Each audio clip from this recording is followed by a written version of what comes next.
I am getting lots of comments कि भैया daily basis पे हम मॉक्स तो दे रहे हैं, लेकिन मॉक्स के अंदर जो हमारे मार्क्स हैं वो हो चुके हैं स्टक।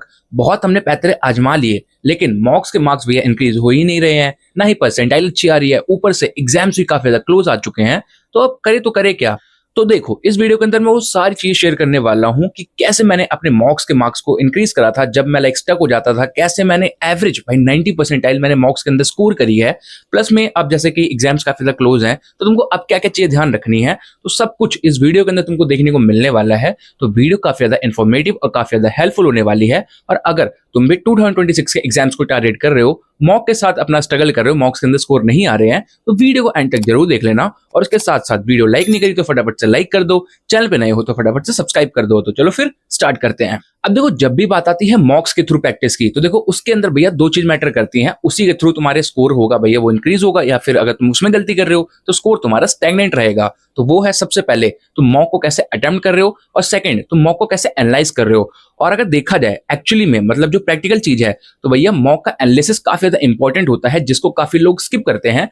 तो ये चीज अगर तुम कर रहे हो तो अभी तुम स्टॉप कर दो। अब देखो, जो ये वीडियो का सेगमेंट होगा इसको मैं दो पार्ट में डिवाइड करूंगा। सबसे पहले कि मॉक को कैसे तुमको एक्चुअली भाई परफेक्टली अटेम्प्ट करना है, एंड सेकंड नंबर पे कैसे उसको एक्चुअली एनालाइज करना है, ताकि एट द एंड तुम अच्छा खासा स्कोर कर पाओ। और जैसे मैं 90 परसेंटाइल लाइक स्कोर कर रहा था अपने हर एक मॉक के अंदर, वैसा तुम भी कर पाओ। तो सबसे पहले स्टार्ट करते हैं अपने मॉक के अटेम्प्ट से कि कैसे तुमको अटेम्प्ट करना है। तो इसमें सबसे पहले बात करें इंग्लिश के सेक्शन से। अब देखो, इंग्लिश के अंदर क्या मिस्टेक करते हैं कि भैया जो क्वेश्चन खुलता है हम उसी से स्टार्ट कर देते हैं अपने मॉक को अटेम्प्ट करना। तो कहीं ना कहीं ये सबसे बड़ी मिस्टेक होती है, क्योंकि इन केस अगर तुमने लाइक स्टार्टिंग में रीडिंग कॉम्प्रिहेंशन या फिर पैराजंबल उठा लिया, तो वो थोड़े होते हैं ट्रिकी, उसमें तुम फंस के रह जाओगे। टाइम ऊपर से भैया तुम्हारा जाता रहेगा और फिर एकदम से मेंटली प्रेशर क्रिएट होगा, और तुम इंग्लिश के अंदर भी भैया अच्छे से अटेम्प्ट नहीं कर पाओगे। तो जो मैं लाइक अपनी अप्रोच मतलब मैं लगाता हूँ इंग्लिश को अटेम्प्ट करते वक्त, जिसकी वजह से मेरे इतने अच्छे खासे स्कोर बन जाते हैं, तुमने देखे भी हैं, एंड मेरी इंग्लिश के लिए तुम लोग काफी तारीफ भी करते हो। तो उसमें मैं क्या करता हूँ कि देखो, चाहे वो प्री हो चाहे मेंस हो, मैं दोनों की बात कर रहा हूँ। तो सबसे पहले जो अपने छोटे मोटे क्वेश्चन होते हैं, जस्ट लाइक कोई फिलर वाला क्वेश्चन आ गया, या फिर कोई ग्रामर का छोटा क्वेश्चन आ गया, लाइक अपने रिप्लेसमेंट आ गया, और जो अपने छोटे पैराजंपल्स होते हैं फ्रेज रीअरेंजमेंट वाले, उनको निपटा दिए, जो मतलब फटाफट से हो जाएंगे, लाइक 20-30 सेकंड के अंदर अपने हो जाएंगे। एंड छोटे मोटे लाइक वोकेबलरी के क्वेश्चन जो कि मतलब इजी वाले हैं, अगर हार्ड वाले लग रहे हैं, कंफ्यूज हो, तो उसको भी छोड़ दो। फिर सेकंड लास्ट नंबर पे मैं उठाता हूँ रीडिंग कॉम्प्रिहेंशन। अब बीच में मतलब क्या होता है कि लाइक कभी कभी ऐसा होता है ना कि पैराजंबल काफी इजी सा आ जाता है, मेनली इन क्लर्क एग्जाम्स। तो उसमें मेरे को लगता है कि यार फटाफट से हो जाएगा, तो मैं 1 से 1.5 मिनट पैराजंबल को देता हूँ अपना, फटाफट से रफली उसको बना दिया और उसको भैया मार्क फॉर रिव्यू करके छोड़ दिया। फिर उसके बाद में सबसे पहले रीडिंग कॉम्प्रिहेंशन करा। नहीं तो मतलब ज्यादातर लाइक 99% केसेस में मैं अपना रीडिंग कॉम्प्रिहेंशन पहले करता हूँ, फिर लास्ट में पैराजंबल उठाता हूँ। एंड यही वाली अप्रोच करना है तुमको। छोटे मोटे क्वेश्चन पहले उठाए, उसी में तुम्हारे एरर डिटेक्शन के हो गए, अगर समझ में आ रहा है तो निपटा दो, नहीं तो उसको बाद में छोड़ दो। फिर एरर डिटेक्शन करा, फिर रीडिंग कॉम्प्रिहेंशन करा, और एट लास्ट पैराजंबल निपटाए। ये हो गया तुम्हारा इंग्लिश अटेम्प्ट करने की स्ट्रेटेजी। अब इसके बाद में अगर हम बात करें क्वांट्स की स्ट्रेटेजी, तो उसके अंदर मैं यूज करता हूँ भैया एसडीए अप्रोच। अब एसडीए में क्या होता है कि सबसे पहले स्पीड मैथ्स आते हैं, ठीक है। स्पीड मैथ्स में तुम्हारे लाइक अपने सिंप्लीफिकेशन, अप्रोक्सीमेशन, क्वाड्रेटिक इक्वेशन, या फिर नंबर सीरीज में से सिर्फ missing number series, wrong number series नहीं। मतलब रॉन्ग नंबर सीरीज ऐसा लाइक होता है पैटर्न कि वो फंसा देता है और उसी में टाइम तुम्हारा सारा वेस्ट हो जाता है। तो इसलिए भाई रॉन्ग नंबर सीरीज आती है, चाहे इजी हो चाहे हार्ड हो, मैं उसको छूता नहीं हूँ, बिल्कुल लास्ट में छूंगा अगर टाइम बचेगा। तो सबसे पहले स्पीड मैथ्स निपटाए, उसके बाद में सेकंड नंबर पे तुमको अपनी डीआई निपटानी है। अब डीआई के लिए भी पूछते हैं कि मतलब डीआई लाइक हमको पूरी लिख के करनी होती है या फिर डायरेक्ट सॉल्व करना है, तो डिपेंड करता है। अब क्लरिकल एग्जाम के अंदर जो डीआई होती है काफी इजी होती है, तो तुम उसको डायरेक्ट भी सॉल्व कर सकते हो। वहीं अगर पीओ की बात करें तो पीओ के अंदर जो डीआई आती है थोड़ी सी ट्रिकी आती है, उसमें तुमको थोड़ा एक्सट्रैक्ट करना पड़ता है, तो उसके लिए लिखना पड़ेगा। तो मस्त अपनी डीआई निपटाई। फिर लास्ट में भैया मैं उठाता हूँ अरिथमेटिक। अब क्लरिकल वाले एग्जाम्स में क्या होता है कभी कभी कि लाइक मतलब जो अपने अरिथमेटिक होते हैं वो काफी मतलब छोटे छोटे वन लाइनर टाइप में आ जाते हैं, तो मैं स्पीड मैथ्स के साथ साथ कुछ अपने 5-6 अरिथमेटिक में निपटा देता हूँ। तो वो देखो थोड़ी बहुत अप्रोच इधर उधर होती रहती है, but mainly SD approach follow करो, स्पीड मैथ्स फिर डीआई फिर अरिथमेटिक। ऐसा करके तुम भाई आराम से क्लरिकल एग्जाम्स के अंदर तो 35 आउट ऑफ 35 टारगेट कर सकते हो, और पीओ के एग्जाम्स में भी आराम से 25 प्लस तक तुम निकाल सकते हो क्वांट्स के अंदर से। अब नेक्स्ट रीजनिंग अटेम्प्ट की स्ट्रेटेजी के बारे में बात करें, उससे पहले मैं तुम लोग को बता देना चाहता हूँ कि देखो मेनली भाई मॉक्स को लेके काफी लोग कंफ्यूज होते हैं कि कौन से प्लेटफॉर्म का मॉक बेस्ट है, कौन सा हमको यूज करना चाहिए। तो देखो जिस मॉक के प्लेटफॉर्म पे मेरे को लाइक ट्रस्ट है, जो इसको मैंने अपनी प्रिपरेशन की जर्नी में यूज करा है and at the end exam में निकाला है, वो है भैया गाइडली के मॉक्स। अब यहाँ पे तुमको भाई परफेक्ट इंटरफेस देखने को मिलता है। सिंगल सब्सक्रिप्शन के अंदर तुम्हारे सारे अपने एग्जाम्स कवर हो जाएंगे, चाहे बैंकिंग हो, चाहे इंश्योरेंस हो, चाहे किसी रेगुलेटरी बॉडी का भी हो, सारे एग्जाम्स तुमको एक ही सब्सक्रिप्शन के अंदर देखने को मिल जाएंगे।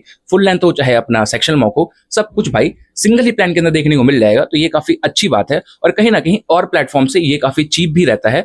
तो भाई मतलब काफी बेस्ट चीज है। एंड इन केस अगर तुम गाइडली के मॉक्स को परचेस करना चाहो तो लिंक मैंने डिस्क्रिप्शन में प्रोवाइड कर दी है, वहां पे जाओगे, मेरा डिस्काउंट कोड अंकुर12 यूज करोगे तो तुमको वहां पे मैक्सिमम डिस्काउंट देखने को मिल जाएगा। तो भैया गाइडली के मॉक्स के लिंक एज वेल एज मेरा डिस्काउंट कोड दोनों ही डिस्क्रिप्शन में प्रोवाइड कर दिया है, एक बार जाके जरूर चेकआउट करना अगर तुम अपनी प्रैक्टिस को और ज्यादा बूस्ट करना चाहते हो। देन नेक्स्ट अगर बात करें रीजनिंग के अटेम्प्ट स्ट्रेटेजी की, तो देखो क्लर्क हो चाहे पीओ हो, उसमें मैं क्या करता हूं कि भैया सबसे पहले मैं निपटाता हूं मिसलेनियस, और मिसलेनियस के अंदर ब्लड रिलेशन, डायरेक्शन, डिस्टेंस मैं छोड़ देता हूं। इनकेस वो ट्रिकी लग रहे हैं, थोड़े से बड़े लग रहे हैं, वो वाले सबसे लास्ट में करूंगा। उसके साथ साथ जो अपने एक एक नंबर वाले क्वेश्चन होते हैं, लाइक पेयरिंग वाले होते हैं, वर्ड फॉर्मेशन वगैरह वाले होते हैं, वो भी मैं लास्ट में करता हूं।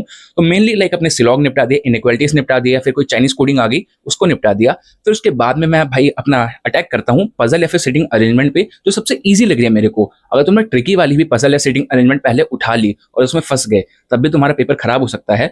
तो इसीलिए मतलब थोड़ा सा एक बार पेपर देख लो भाई, 5 से 10 सेकंड लगेंगे, और जो ईजी वाली अपनी पजल या सिटिंग अरेंजमेंट है उसको उठाओ, उसको निपटाओ। फिर उसके बाद में जो भी मतलब फिर तुम कोई सी भी उठाओ, मैटर नहीं करेगा, फिर सारे तुमको क्वेश्चन अपने निपटा देने हैं पजल और सिटिंग अरेंजमेंट वाले। फिर लास्ट में जब तुम्हारा 3-4 मिनट का टाइम बचेगा तो वहां पे मतलब ब्लड रिलेशन, डायरेक्शन, डिस्टेंस या फिर जो एक एक नंबर वाले जो छोटे मोटे क्वेश्चन छोड़े हैं उनको निपटा दो। ऐसा करके तुम इजीली क्लरिकल वाले एग्जाम के अंदर 35 आउट ऑफ 35 टारगेट कर सकते हो, रीजनिंग के अंदर भी।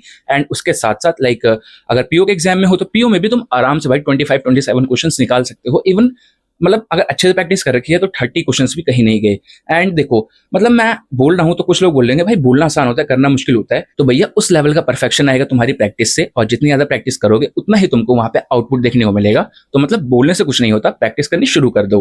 देन ये तो बात होगी लाइक हमारे मॉक को अटेम्प्ट करने की स्ट्रेटेजी की, मतलब मैं कैसे अटेम्प्ट करता हूँ, कैसे मैक्सिमम क्वेश्चन को मैं अटेम्प्ट करने का टारगेट करता हूँ। फिर उसके बाद में लाइक हमने मॉक अटेम्प्ट कर दिया, अब जो भी हमारे गलत सही हुए अपने मार्क्स आ गए, अब उसको एनालाइज कैसे करना है, क्योंकि जो मोस्ट इंपॉर्टेंट पार्ट होता है अपने मॉक के अंदर मार्क्स को इंक्रीज करने का, वो होता है एनालिसिस।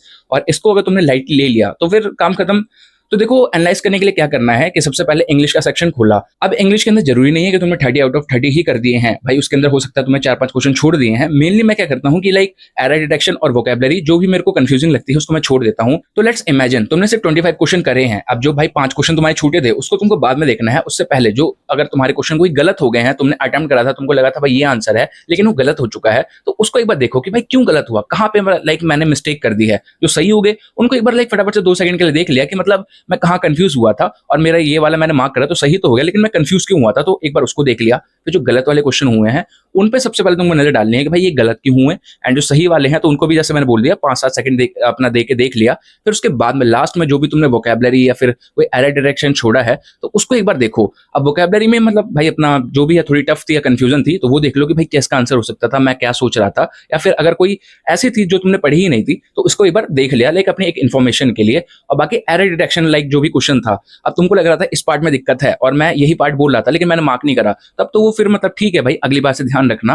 बट इन केस तुमको लग रहा है कि ये वाला क्वेश्चन मैंने छोड़ा है, इस पार्ट में दिक्कत थी लेकिन मैं ये वाला सोच रहा था, तो उसको जो लाइक रूल उसमें जो भी अप्लाई हो रहा है, जैसे कि मोस्टली लाइक सारे जो अपने एरर डिटेक्शन कवर होते हैं वो 120 रूल्स ऑफ ग्रामर से कवर होते हैं, तो उस रूल को एक बार जाके जरूर देख लेना। उधर तुमने मॉक एनालाइज के वक्त तो देखा ही, उसके साथ साथ एक बार जाओ 120 रूल्स ऑफ जो ग्रामर के रूल्स हैं उनको विजिट करो और एक बार दोबारा रीमैच कर लो कि भाई कहाँ मतलब गलती हो रही थी, क्या रूल लग रहा था, ताकि अगली बार जब सेम अपने सेम रूल पे क्वेश्चन आए तो तुम मतलब कंफ्यूज ना हो वहां पे। तो इधर से हो तुम्हारा इंग्लिश ऐसे हो जाएगी पूरी पैकअप। एंड रीडिंग कॉम्प्रिहेंशन के अंदर अगर गलत हो रहे हैं तो रीडिंग कॉम्प्रिहेंशन के लिए सबसे बेस्ट जो सोर्स रहेगा वो भैया तुम्हारा एडिटोरियल, उसको छोड़ना मत। एडिटोरियल करो, वोकैबुलरी करो, और अगर पॉसिबल हो रहा है तो एटलीस्ट 2 क्वेश्चन अपने रीडिंग कॉम्प्रिहेंशन के सेल्फ सॉल्व करो। ऐसा करके तुम्हारी रीडिंग की हैबिट अपनी अच्छी हो जाएगी। एंड रीडिंग की हैबिट जहां अच्छी हुई वहां पे आरसी ही नहीं, तुम्हारे जो अपने रीजनिंग के अंदर पजल्स होंगे वो भी काफी अच्छे लेवल पे मतलब लाइक सही हो जाएंगे, तुम उसको अच्छे से इंटरप्रेट कर पाओगे और उसके अंदर भी जो छोटी मोटी मिस्टेक होती है वो नहीं होगी। देन फिर इसके बाद में अगर हम बात करें भैया रीजनिंग की, तो देखो रीजनिंग के अंदर लाइक अपना मोस्टली क्या होता है कि हमारे मोस्ट ऑफ क्वेश्चन सही होते हैं।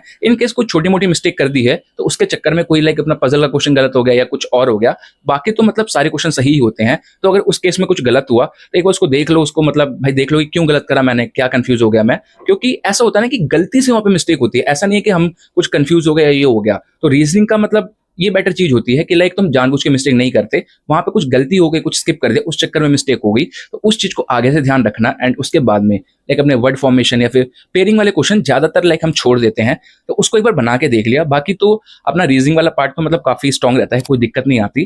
फिर उसके बाद में बात करते हैं क्वांट्स की। अब जैसे क्वांट्स के अंदर मैंने बताया था कि लाइक जो रॉन्ग नंबर सीरीज मैं मोस्टली छोड़ देता हूँ, तो अगर उस लेवल का लाइक अपने क्वेश्चन आ गया था, छोड़ दिया था तुमने, तो उसको एक बार बना के देख लो। पहले तुमने बनाया नहीं समझ आया तो फिर एक बार आंसर से तुमने टैली कर लिया, देन उसके बाद में अर्थमेटिक के क्वेश्चन या फिर कोई डीआई या फिर कुछ और जो क्वेश्चन तुमने छोड़ दिया था, तुमसे बना नहीं था, अटेम्प्ट करने का टाइम नहीं मिला था, तो उसको उठाओ, एक बार सॉल्व कर दो, क्योंकि जितनी ज्यादा तुम प्रैक्टिस करोगे उतना ही तुमको लाइक अच्छा आउटपुट देखने को मिलेगा। और जो मेरी अर्थमेटिक थी, मेनली ओवरऑल जो मेरी क्वांट्स थी, वो भैया ऐसे ही मेरी बूस्ट हुई थी, क्योंकि जो मॉक्स के बचे हुए क्वेश्चन थे उनको मैं ऐसे स्किप नहीं करता था, उनको बैठ के मॉक एनालिसिस के वक्त मैं अच्छे से सॉल्व करता था। इस हैबिट ने मेरी भाई जो क्वांट्स थी उसको काफी अच्छे लेवल पे बूस्ट कर दिया है। तो इस हैबिट को जरूर डालना, और लिटरली बता रहा हूँ भाई, अच्छा खासा आउटपुट देखने को मिलेगा। तो ये तो ओवरऑल बात हो गई कि भैया मॉक को कैसे अच्छे से अटेम्प्ट करना है, कैसे मैं अटेम्प्ट करता था, कैसे मैंने एनालाइज करा, या फिर कैसे तुमको एनालाइज करना है ताकि तुमको वहाँ पे मैक्सिमम आउटपुट देखने को मिले और तुम अच्छे से भैया 90% तक अपनी परसेंटाइल निकाल पाओ। क्योंकि देखो मॉक कभी कभी लाइक मुश्किल हो जाता है, तो उसके अंदर परसेंटाइल अगर अच्छी है तो मतलब तुमने अच्छा परफॉर्म करा है।